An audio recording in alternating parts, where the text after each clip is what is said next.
கேட்பறேன். உங்களோட பதில் பொறுத்து ஒரு சேர் தள்ளி உட்காரமா வேணாமா நான் சொல்றேன். என்னோட கேள்விகளை நான் ஆரம்பிக்கிறேன். நீங்க முதல்ல சந்திச்ச நாள் ஞாபகம் இருக்கா? இல்லனா ஒரு சேர் தள்ளி உட்காருங்க.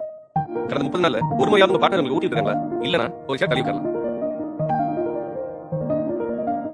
நீங்க ரெண்டு பேரும் கிஸ் பண்ணும்போது இடையில சிரிச்சிட்டு திரும்ப கிஸ் பண்ண கண்டினியூ பண்ணிருக்கீங்களா? இதை பண்ணது இல்லனா ஒரு சேர் தள்ளி உட்காருங்க. அவங்களை ரசிச்சு பாத்துருக்கீங்களா? பார்த்ததே இல்லனா ஒரு சேர் தள்ளி உட்காருங்க. இன்னைக்கு உங்க பார்ட்னரை பார்த்து அவங்க அழகா இருக்காங்கன்னு சொன்னீங்களா? அப்படி சொல்லலனா ஒரு சேர் தள்ளி உட்காருங்க. உங்க பார்ட்னர் இல்லாதப்ப அவங்க போனை எடுத்து எப்பயாச்சும் செக் பண்ணிருக்கீங்களா? இது பண்ணிருந்தீங்கன்னா ஒரு சேர் தள்ளி உட்காருங்க. முக்கியமான நாள்ல உங்க பார்ட்னர் உங்க விஷ் பண்ண மறந்துருக்காங்களா?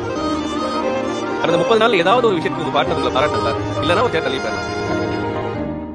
நீங்க இன்செக்யூர்டா ஃபீல் பண்ணும்போது நீ எதுக்கும் கவலைப்படாத நான் இருக்கேன்னு பாத்துக்கிறேன்னு சொல்லிருக்காங்களா?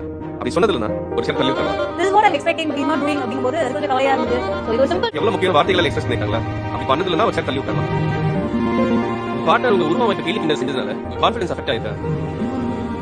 உங்களுக்குள்ள வாக்குவாதமோ சண்டையை ஏற்படும்போது உங்களோட பார்ட்னர் உங்களுக்கு மரியாதை குறைவா பேசிட்டாங்களா? அந்த மாதிரி கேள்வி கேட்டு மூவ் ஆயிட்டோம். எனக்கு வந்து நான் யோசிக்கிறேன் ரீச் பண்ணல ப்ராக்டிஸ் பண்ணல நோ பண்ணு.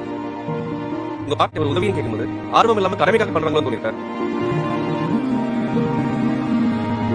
பொது இடங்கள்ல உங்க பார்ட்னரோட கையை கோர்த்துக்கோ இல்ல அவங்க தோல்ல சாயோ நீங்க முயற்சி பண்ணும்போது பப்ளிக் பிளேஸ் இதெல்லாம் பண்ணாத தள்ளி உட்காருன்னு சொல்லுவாங்களா? அப்படி சொல்லிருந்தாங்கன்னா இப்ப அவங்க விட்டு நீங்க தள்ளி உட்காரலாம். உங்க பார்ட்னர் உங்க திருமணம் போன்ற முக்கியமான நாட்டுல மீனிங்ஃபுல் செலிப்ரேட் பண்ண முயற்சி இருப்பாங்க இல்லனா ஒரு சேர் தள்ளி உட்காரலாம். எந்த क्वेश्चनக்கு நோ ஆன்சர் மாதிரி இருக்கு.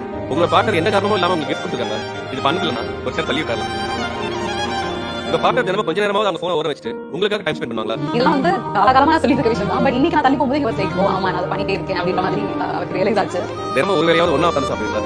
இந்த பழக்கமே இல்லைன்னா ஒரு சேர் தள்ளி உட்காரு. உங்களோட ஹாபிஸ்ல இன்ட்ரெஸ்ட் ஒன்னுக்கு உதவாத உங்க பார்ட்னர் உங்களுக்கு எக்ஸசைஸ் பண்ணுவாங்களா? ஒரு சண்டைக்கு அப்புறம் அதை அப்பவே பேசி சரி பண்ணணும்னு நீங்க முயற்சி பண்ணும்போது உங்க பார்ட்னர் அதுக்கு உடன்படாம இருப்பாங்களா?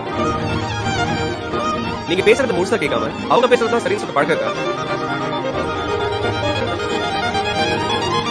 என்னோட கேள்விகள் முடிஞ்சது. உங்க பார்ட்னர் விட்டு எவ்வளவு தள்ளி இருக்கீங்கன்னு பாருங்க.